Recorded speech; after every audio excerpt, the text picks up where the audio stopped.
राजनीति, आंदोलन, किसान, करप्शन, गरीबी, इन सभी मुद्दों पर आवाज उठाएगा अब तक न्यूज इंडिया। सत्ता के आगे जब भी सवाल कमजोर पड़ने लग जाए तो सवाल उठाने पड़ते हैं। बोल के लफ्ज आजाद है तेरे, बोल के सच जिंदा है अब तक। ये चुनाव लोकतंत्र को और संविधान को बचाने का चुनाव है। ಈ ಚುನಾವಣೆ ಲೋಕತಂತ್ರವನ್ನ ಮತ್ತು ಸಂವಿಧಾನವನ್ನ ರಕ್ಷಣೆ ಮಾಡೋದಕ್ಕಾಗಿ ನಡೀತಾ ಇರುವಂತಹ ಚುನಾವಣೆ। पहली बार बीजेपी ने देश को साफ बताया है, उनके नेताओं ने बताया है कि अगर वो ये चुनाव जीतेंगे तो संविधान को बदल देंगे, खत्म कर देंगे।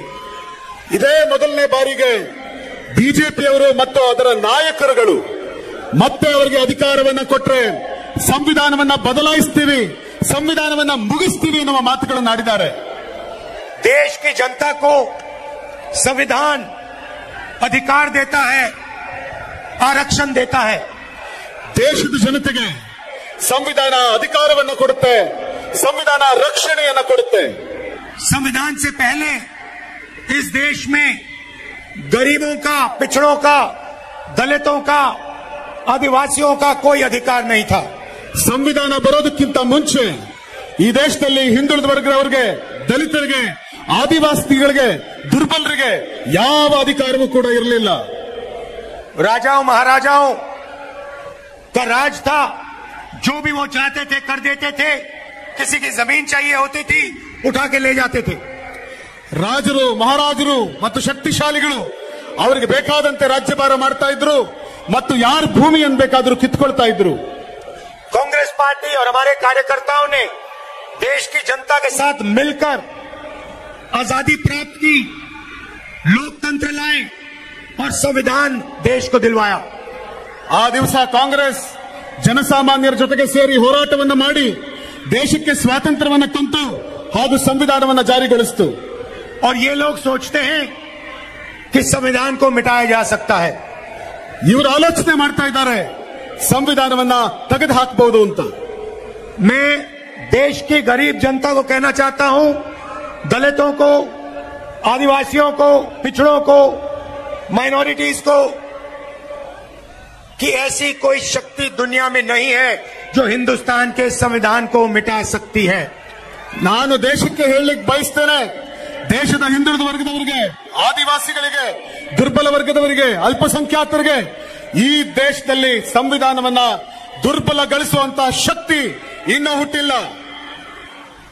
तो एक तरफ कांग्रेस पार्टी, इंडिया गठबंधन जो संविधान को बचाने की कोशिश कर रही है, और दूसरी तरफ बीजेपी, नरेंद्र मोदी जो संविधान को खत्म करने जा रहे हैं। ಒಂದ್ ಕಡೆ ಕಾಂಗ್ರೆಸ್ ಪಕ್ಷ ಮತ್ತು ಇಂಡಿಯಾದ ತಂಡ ಸಂವಿಧಾನವನ್ನು ಉಳಿಸುವಂತ ಪ್ರಯತ್ನ ಮಾಡ್ತಾ ಇದೆ, ಮತ್ತೊಂದು ಕಡೆ ಮತ್ತೊಂದು ಗುಂಪು ಸಂವಿಧಾನವನ್ನ ಮುಗಿಸುವ ಪ್ರಯತ್ನ ನಡೆಸ್ತಾ ಇದೆ। बीजेपी चुने हुए लोगों को देश का धन देती है। ಬಿಜೆಪಿ ಕೆಲವು ಆಯ್ದ ಜನಗಳಿಗೆ ಇಡೀ ದೇಶದ ಸಂಪತ್ತನ್ನ ಕೊಡ್ತಾ ಇದೆ। नाम आप जानते हो, अदानी जैसे लोगों को नरेंद्र मोदी जी ने देश की पूंजी पकड़ा दी है। ಅದಾನಿ ಅಂತ ಕೆಲವು ಜನಗಳಿಗೆ ಮೋದಿ ಸರ್ಕಾರ ದೇಶದ ಸಮಸ್ತ ಹಣವನ್ನ ಅವರಿಗೆ ಕೊಡುವಂತ ಕೆಲಸ ಮಾಡ್ತಾ ಇದೆ। वो अमीरों को पैसा देते हैं, हम गरीबों को पैसा देंगे। ಅವರು ಸಿರಿವಂತರಿಗೆ ಹಣ ಕೊಡ್ತಾರೆ, ನಾವು ಬಡವರಿಗೆ ಹಣ ಕೊಡ್ತೀವಿ। और मैं आपको बता रहा हूं, हमने शुरू भी नहीं किया है। जितना पैसा नरेंद्र मोदी ने हिंदुस्तान के 22 सबसे अमीर लोगों को दिया, उतना पैसा हम हिंदुस्तान की गरीब जनता को देने जा रहे हैं। ನೀವು ನೋಡ್ತಾ ಇದ್ದೀರಿ, ಮೋದಿ ಎಷ್ಟು ಹಣವನ್ನ 22 ಜನ ಶ್ರೀಮಂತರಿಗೆ ಕೊಟ್ಟರೋ ನಾವಷ್ಟು ಹಣವನ್ನ ದೇಶದ ಬಡವರಿಗೆ ಕೊಡ್ತೀವಿ। कर्नाटका की सरकार ने देश को रास्ता दिखाया। ಕರ್ನಾಟಕದ ಸರ್ಕಾರ ಇಡೀ ದೇಶಕ್ಕೆ ದಾರಿ ತೋರಿಸಿದೆ। गृह लक्ष्मी योजना 2000 रुपए हर महीने करोड़ों महिलाओं के बैंक अकाउंट में। ಗೃಹಲಕ್ಷ್ಮಿ ಯೋಜನೆಯಿಂದ ಪ್ರತಿ ತಿಂಗಳು 2000 ರೂಪಾಯಿನ ಈ ರಾಜ್ಯದ ಪ್ರತಿ ಹೆಣ್ಣು ಮಕ್ಕಳ ಅಕೌಂಟ್ಗೆ ಕರ್ನಾಟಕ ಸರ್ಕಾರ ಹಾಕ್ತಾ ಇದೆ. अन्य भाग्य 10 केजी चावल करोड़ों लोगों को. ಅನ್ನಭಾಗ್ಯದ ಮೂಲಕ 10 ಕೆಜಿ ಅಕ್ಕಿ ಕೋಟ್ಯಾಂತರ ಜನಗಳಿಗೆ ಸಿಗ್ತಾ ಇದೆ. गृह ज्योति 200 यूनिट फ्री बिजली करोड़ों परिवारों को. ಗೃಹ ಜ್ಯೋತಿಯ ಮೂಲಕ 200 ಯೂನಿಟ್ ಉಚಿತ ವಿದ್ಯುತ್ ಅನ್ನ ಕೋಟ್ಯಾನು ಕೋಟಿ ಮನೆಗಳಿಗೆ ಕೊಡ್ತಾ ಇದ್ದೀವಿ. शक्ति योजना जिसके माध्यम से हमारी माताएं बहनें बस में फ्री जाती हैं. ಶಕ್ತಿ ಯೋಜನೆಯ ಮೂಲಕ ನಮ್ಮ ತಾಯಂದಿರು ಸಹೋದರಿಯರು ಉಚಿತವಾಗಿ ಬಸ್ನಲ್ಲಿ ಓಡಾಡ್ತಾ ಇದ್ದಾರೆ. और युवा निधि 3000 रुपए हर महीने बेरोजगार युवाओं को. ಹಾಗೂ ಯುವ ನಿಧಿಯ ಮೂಲಕ ನಿರುದ್ಯೋಗಿ ಯುವಕರಿಗೆ 3000 ರೂಪಾಯಿ ಪ್ರತಿ ತಿಂಗಳು ಅವರು ಕೊಡ್ತಾ ಇದ್ದೇವೆ. अब आप लोग ताली बजाने के लिए तैयार हो जाओ.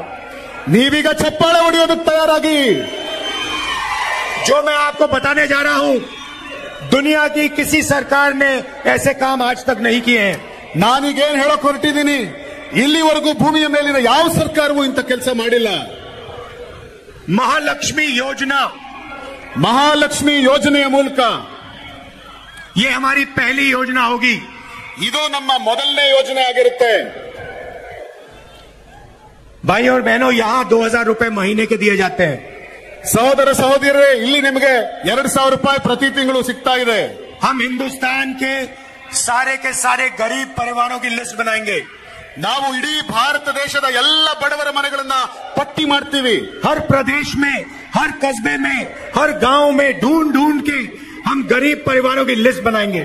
ಪ್ರತಿ ಊರುಗಳಲ್ಲಿ, ಪ್ರತಿ ಹಳ್ಳಿಗಳಲ್ಲಿ, ಪ್ರತಿ ಗಲ್ಲಿಗಳಲ್ಲಿ ಹುಡುಕಿ ಬಡವರ ಮನೆಗಳನ್ನ ಲಿಸ್ಟ್ ಮಾಡ್ತೀವಿ. उसमें किसानों के परिवार होंगे, मजदूरों के परिवार होंगे, छोटे कारीगर के परिवार होंगे. ಅದರಲ್ಲಿ ರೈತರ ಮನೆ ಆಗುತ್ತೆ, ಕೂಲಿ ಕಾರ್ಮಿಕರ ಮನೆ ಆಗುತ್ತೆ, ಬಡವರ ಮನೆ ಆಗುತ್ತೆ. लिस्ट में से हर परिवार में एक महिला चुनी जाएगी. ಆ ಲಿಸ್ಟ್ ನಲ್ಲಿ ಪ್ರತಿ ಬಡ ಕುಟುಂಬದ ಒಬ್ಬ ಮಹಿಳೆಯನ್ನು ಆಯ್ಕೆ ಮಾಡ್ತೀವಿ. और उस महिला के बैंक अकाउंट में हर साल इंडिया की सरकार 1 लाख रुपया डाल देगी.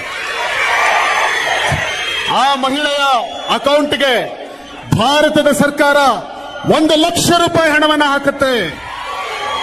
हर महीने करोड़ों लोग जागेंगे, पहली तारीख अपने बैंक अकाउंट को देखेंगे और जादू से उनके बैंक अकाउंट में हिंदुस्तान की सरकार 8500 रुपए खटाखट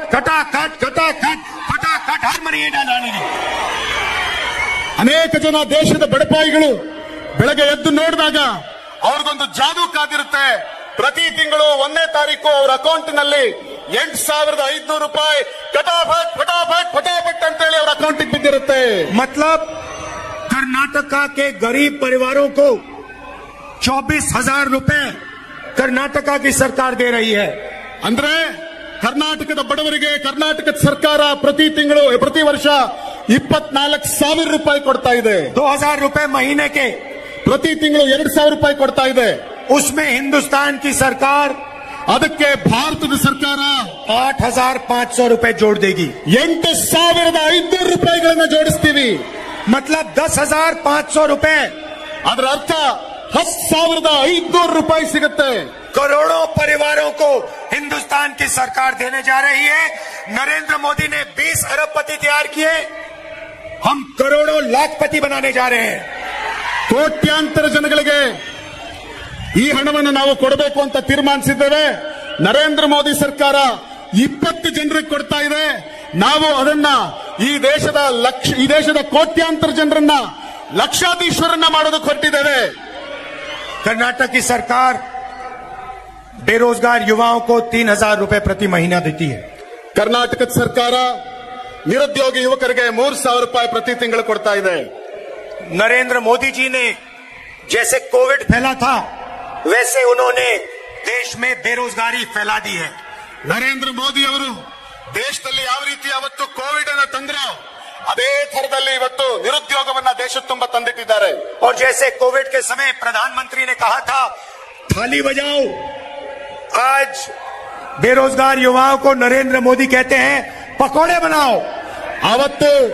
ಅವತ್ತು ಕೊರೋನಾ ಬಂದಾಗ ದೇಶದ ಜನರಿಗೆ ರಸ್ತೆಯಲ್ಲಿ ನಿಂತು ಗಂಟೆ ಬಾರಿಸಿ ತಟ್ಟೆ ಬಾರಿಸಿ ಅಂತ ಹೇಳಿದ ಪ್ರಧಾನಮಂತ್ರಿಗಳು ಇವತ್ತು ನಿರುದ್ಯೋಗಿ ಯುವಕರಿಗೆ ರಸ್ತೆಯಲ್ಲಿ ನಿಂತು ಪಕೋಡ ಮಾರಿ ಅಂತ ಹೇಳ್ತಾ ಇದ್ದಾರೆ.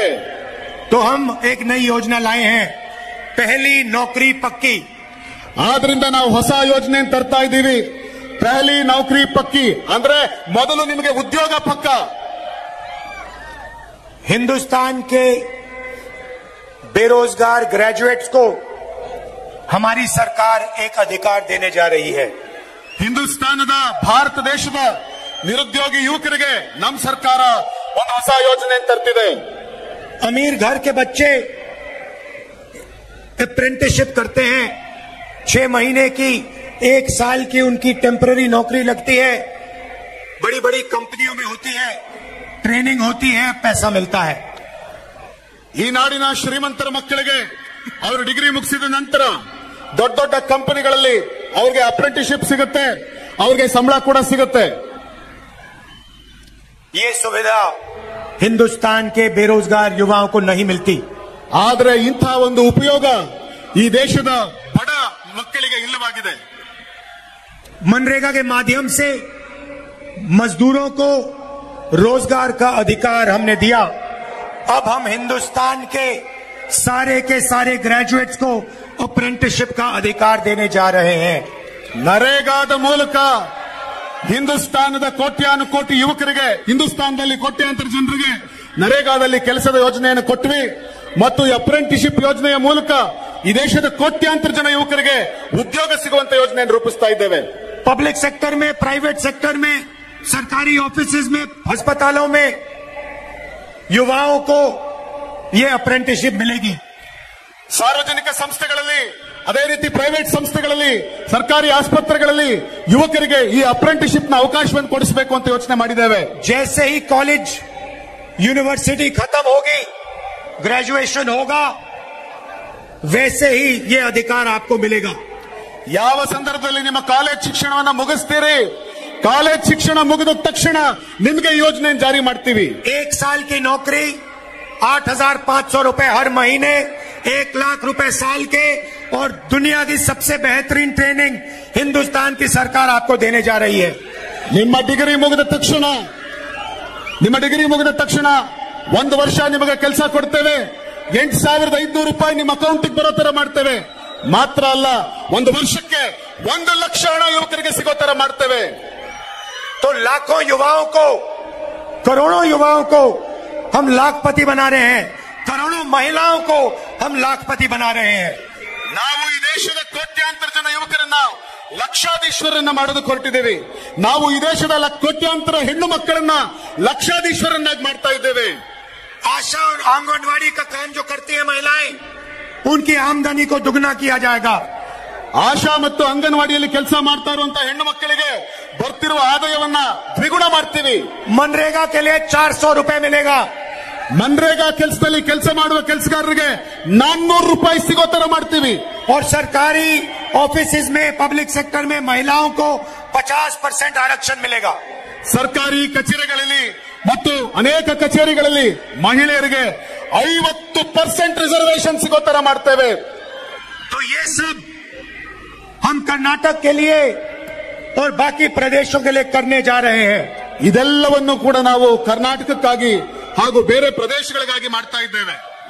अब मैंने आपको बताया कि कांग्रेस पार्टी आपके लिए क्या करने जा रही है. किसानों के बारे में 2 चीजें कहना चाहता हूं. ನಾನೀಗ ನಿಮಗೆ ಕಾಂಗ್ರೆಸ್ ಪಾರ್ಟಿ ಏನ್ ಮಾಡಕ್ ಹೊರಟಿದೆ ಅಂತ ಹೇಳಿದೆ, ಹಾಗೆ ನಾವು ರೈತರಿಗಾಗಿ ಏನ್ ಮಾಡಬೇಕು ಅಂತಿದ್ದೀವಿ ಅದನ್ನು ಹೇಳ್ತೀನಿ. यहाँ पे हमारे किसान भाई बहुत सारे दिख रहे हैं. ನನ್ನ ಕಣ್ಣು ಮುಂದೆ ಅನೇಕ ಜನ ರೈತರು ಕಾಣಿಸ್ತಾ ಇದ್ದಾರೆ. नरेंद्र मोदी ने अरबपतियों का 16 लाख करोड़ रुपए कर्जा माफ किया. मतलब 25 साल का मनरेगा का पैसा नरेंद्र मोदी ने 20-25 लोगों को दिया है. ನರೇಂದ್ರ ಮೋದಿ ಅವರು ಕೇವಲ 25 ಜನಗಳ 16 ಲಕ್ಷ ಕೋಟಿ ಹಣವನ್ನ ಸಾಲವನ್ನ ಮನ್ನಾ ಮಾಡಿದ್ರು. ಆ ಮೂಲಕ ಅವರು ಈ ದೇಶಕ್ಕೆ ಅನ್ಯಾಯವನ್ನು ಮಾಡಿದ್ರು. इसीलिए हमारी सरकार हिंदुस्तान के सारे किसानों का कर्जा माफ करने जा रही है. ಆದ್ರಿಂದ ನಮ್ಮ ಸರ್ಕಾರ ಅಧಿಕಾರಕ್ಕೆ ಬಂದ ಕೂಡಲೇ ಈ ದೇಶದ ಎಲ್ಲಾ ರೈತರ ಸಾಲವನ್ನ ಮನ್ನಾ ಮಾಡಬೇಕು ಅಂತ ತೀರ್ಮಾನ ಮಾಡಿದ್ದೇವೆ. और आपको किसानों को सही दाम दिलवाने के लिए लीगली गारंटीड एमएसपी मिलेगी। ರೈತರಿಗೆ ತಾವು ಬೆಳೆದಂತ ಬೆಳೆಗಳಿಗೆ ಸರಿಯಾದ ಬೆಲೆ ಸಿಗಬೇಕು ಅನ್ನೋ ಕಾರಣಕ್ಕೋಸ್ಕರ ನ್ಯಾಯಯುತವಾದಂತ ಎಂಎಸ್ಪಿ ಅನ್ನು ಕೂಡ ಜಾರಿ ಮಾಡ್ತೇವೆ। तो ये हम किसानों के लिए कर रहे हैं, मजदूरों के लिए कर रहे हैं, बेरोजगार युवाओं के लिए कर रहे हैं, ಇದನ್ನೆಲ್ಲ ನಾವು महिलाओं के लिए कर रहे हैं। ಇದನ್ನೆಲ್ಲವನ್ನು ಕೂಡ ನಾವು ರೈತರಿಗಾಗಿ ಮಾಡ್ತಾ ಇದ್ದೀವಿ, ಕಾರ್ಮಿಕರಿಗಾಗಿ ಮಾಡ್ತಾ ಇದ್ದೀವಿ, ನಿರುದ್ಯೋಗಿ ಯುವಕರಿಗಾಗಿ ಮಾಡ್ತಾ ಇದ್ದೀವಿ, ಮಹಿಳೆಯರಿಗಾಗಿ ಮಾಡ್ತಾ ಇದ್ದೀವಿ। अग्निवीर योजना ने करोड़ों युवाओं को चोट पहुंचाई। अग्निवीर योजना को हम रद्द कर देंगे, खत्म कर देंगे, उठा के फेंक देंगे। ಅಗ್ನಿವೀರ್ ಅನ್ನುವ ಯೋಜನೆಯ ಮೂಲಕ ಕೋಟ್ಯಾಂತರ ಜನ ಯುವಕರ ಕನಸಿಗೆ ತಣ್ಣೀರು ಎರಚಿರುವಂತಹ ಯೋಜನೆಯನ್ನ ನಾವು ಖತಮ್ ಮಾಡ್ತೀವಿ, ಆ ಯೋಜನೆಯನ್ನು ಮುಗಿಸ್ತೀವಿ, ಆ ಯೋಜನೆಯನ್ನು ತೆಗೆದು ಹಾಕ್ತೀವಿ। और ये जो गलत जीएसटी बीजेपी ने लागू की है, 5 अलग अलग टैक्स, किसानों पर टैक्स, गरीबों पर टैक्स, जीएसटी को हम बदल देंगे, सिंपल जीएसटी बना देंगे, गरीबों की जीएसटी बना देंगे। ಇವತ್ತು ಈ ಜಿಎಸ್ಟಿಯನ್ನು ಜಾರಿಗೊಳಿಸೋದ್ರ ಮೂಲಕ 5 ರೀತಿಯ ವಿವಿಧ ಜಿಎಸ್ಟಿಗಳನ್ನು ಹಾಕಿ ರೈತರ ಮೇಲೆ ಜಿಎಸ್ಟಿ, ಬಡವರ ಮೇಲೆ ಜಿಎಸ್ಟಿ ಹಾಕಿ ಏನಿವರು ಸುಲಿಗೆ ಮಾಡ್ತಾ ಇದ್ದಾರೆ, ನಾವಿದನ್ನ ಸರಳ ಮಾಡ್ತೀವಿ। ಈ ಜಿಎಸ್ಟಿನ ಮತ್ತಷ್ಟು ಸರಳಗೊಳಿಸಿ ರೈತರ ಬದುಕನ್ನ, ಬಡವರ ಬದುಕನ್ನ ಹಸನಾಗಿಸ್ತೇವೆ। अब कांग्रेस पार्टी क्या करने जा रही है, मैंने आपको बताया। ಕಾಂಗ್ರೆಸ್ ಸರ್ಕಾರ, ಕಾಂಗ್ರೆಸ್ ಪಕ್ಷ ಏನ್ ಮಾಡಕ್ ಹೊರಟಿದೆ ಅಂತ ನಾನು ನಿಮ್ಗೆ ಹೇಳಿದೆ। अब मैं आपको दिखाने जा रहा हूं बीजेपी क्या करने जा रही है। ಈಗ ನಾನು ನಿಮಗೆ ಹೇಳಲಿಕ್ಕೆ ಹೊರಟಿದ್ದೀನಿ ಬಿಜೆಪಿ ಏನ್ ಮಾಡಕ್ ಹೊರಟಿದೆ ಅಂತ। भारतीय चंबू पार्टी, भारतीय चंबू पार्टी नरेंद्र मोदी जी की पार्टी, ಭಾರತೀಯ ಚೊಂಬು ಪಾರ್ಟಿ ನರೇಂದ್ರ ಮೋದಿ ಅವರದ್ದು ಚೊಂಬು ಪಾರ್ಟಿ ನಿಮಗೆ ಚೊಂಬು ಕೊಟ್ಟಿದ್ದಾರೆ। खाली खाली चंबू, ಖಾಲಿ ಚೊಂಬು ಕೊಟ್ಟಿದ್ದಾರೆ ನಿಮಗೆ। कर्नाटका 100 रुपए देता है हिंदुस्तान को, आपको 13 रुपए वापस मिलते हैं। ಕರ್ನಾಟಕ ದೇಶಕ್ಕೆ 100 ರೂಪಾಯಿ ಕೊಟ್ರೆ ನಮಗೆ ವಾಪಸ್ ಬರೀ 13 ರೂಪಾಯಿ ಸಿಗ್ತಾ ಇದೆ ನಿಮಗೆ। ड्राउट रिलीफ के लिए आपको 18,000 करोड़ रुपए देना था, खाली चंबू दिया। ಬರ ಪರಿಹಾರಕ್ಕೋಸ್ಕರ ನಿಮಗೆ 18,000 ಕೋಟಿ ಕೊಡಬೇಕಾಗಿತ್ತು, ಆದ್ರೆ ಅವರು ಕೊಟ್ಟಿದ್ದು ಖಾಲಿ ಚೊಂಬು। फाइनेंस कमीशन 60,000 करोड़ रुपए नहीं दिए। ಫೈನಾನ್ಸ್ ಕಮಿಷನ್ 7,000 ಕೋಟಿ ಕೊಡಲಿಲ್ಲ। सिर्फ खाली चंबू, भारतीय चंबू पार्टी ನಿಮಗೆ ಕೊಟ್ಟಿದ್ದು ಖಾಲಿ ಚೊಂಬು, ಅದು ಭಾರತೀಯ ಚೊಂಬು ಪಾರ್ಟಿ। तो भाइयों और बहनों, कांग्रेस पार्टी का पूरा समर्थन कीजिए। ಸಹೋದರ ಸಹೋದರಿಯರೇ, ಹೀಗಾಗಿ ನಾನು ನಿಮ್ಮನ್ನು ಕೇಳ್ಕೊತಾ ಇದ್ದೀನಿ, ಕಾಂಗ್ರೆಸ್ ಪಾರ್ಟಿಗೆ ಶಕ್ತಿ ಕೊಡಿ। और आखिरी बात मैं बेल्लारी को कहना चाहता हूं, ನಾನು ಮತ್ತೆ ಬಳ್ಳಾರಿಯ ಜನತೆನ ಕೇಳಬೇಕು ಅಂತ ಬಯಸ್ತೀನಿ। मैं यहां आया था, चुनाव में मैंने आपसे कहा था कि हम 5 गारंटी देंगे, वो हमने पूरी कर दी। ನಾನು ಮುಂಚೆ ಬಂದಿದ್ದಾಗ ನಿಮ್ಮ ಮುಂದೆ ನಿಂತು ನಾವು 5 ಗ್ಯಾರಂಟಿ ಕೊಡ್ತೀವಿ ಅನ್ನೋ ಭರವಸೆಯನ್ನು ಕೊಟ್ಟಿದ್ದೆ, ಆ ಗ್ಯಾರಂಟಿಯನ್ನ ನಿಮಗೆ ಪೂರ್ಣ ಮಾಡಿದ್ದೇವೆ। मैं जो कहता हूं मैं करके दिखा देता हूं। ನಾನು ಏನು ಹೇಳ್ತೀನಿ ಅದನ್ನ ಮಾಡೇ ಮಾಡ್ತೀನಿ। मैंने बेल्लारी से एक और वायदा किया था, ನಾನು ಬಳ್ಳಾರಿಯಲ್ಲಿ ನಿಮ್ಗೆ ಇನ್ನೊಂದು ಮಾತು ಕೊಟ್ಟಿದ್ದೆ। मैंने कहा था कि बेल्लारी को दुनिया का जीन्स कैपिटल बनाया जाएगा। ನಾನು ಹೇಳಿದ್ದೆ ಬಳ್ಳಾರಿಯನ್ನ ಇಡೀ ಭೂಮಿಯ ಜೀನ್ಸ್ ಕ್ಯಾಪಿಟಲ್ ಮಾಡ್ತೀನಿ ಎನ್ನುವ ಮಾತು ಕೊಟ್ಟಿದ್ದೆ। और ये वायदा हम पूरा करके आपको दिखाने वाले हैं। ಈ ಮಾತನ್ನ ನಾನು ಖಂಡಿತ ನಿಜ ಮಾಡಿ ತೋರಿಸ್ತೇನೆ। यहाँ पे सबसे बेहतरीन अपैरल पार्क बनेगा और जीन्स कैपिटल बेल्लारी बनेगी। ನಾನು ಅತ್ಯಂತ ಸುಂದರವಾದಂತ, ಅದ್ಭುತವಾದಂತ ಒಂದು ಜೀನ್ಸ್ ಪಾರ್ಕ್ ಅನ್ನ ಮಾಡಿ ಜೀನ್ಸ್ ಕ್ಯಾಪಿಟಲ್ ಆಗಿ ತೋರಿಸ್ತೇನೆ। इसके बारे में आपको घबराने की कोई जरूरत नहीं है। ಇದಾದ್ಮೇಲೆ ನಿಮ್ಗೆ ನೀವು ಅಂಜಬೇಕಾದ ಯಾವುದೇ ಅವಶ್ಯಕತೆ ಇಲ್ಲ। सिद्धरमैया जी से मैंने बात की है, प्लानिंग चल रही है, आपका काम होगा। ಸಿದ್ದರಾಮಯ್ಯನವರ ಹತ್ರ ನಾನು ಮಾತಾಡಿದ್ದೀನಿ, ಅದರ ಪ್ಲಾನಿಂಗ್ ನಡೀತಾ ಇದೆ, ಈ ಯೋಜನೆ ಜಾರಿಯಾಗೇ ಆಗುತ್ತೆ. आप सबका दिल से बहुत बहुत धन्यवाद. नमस्कार. जय हिंद. ನಿಮ್ಗೆಲ್ರಿಗೂ ಕೂಡ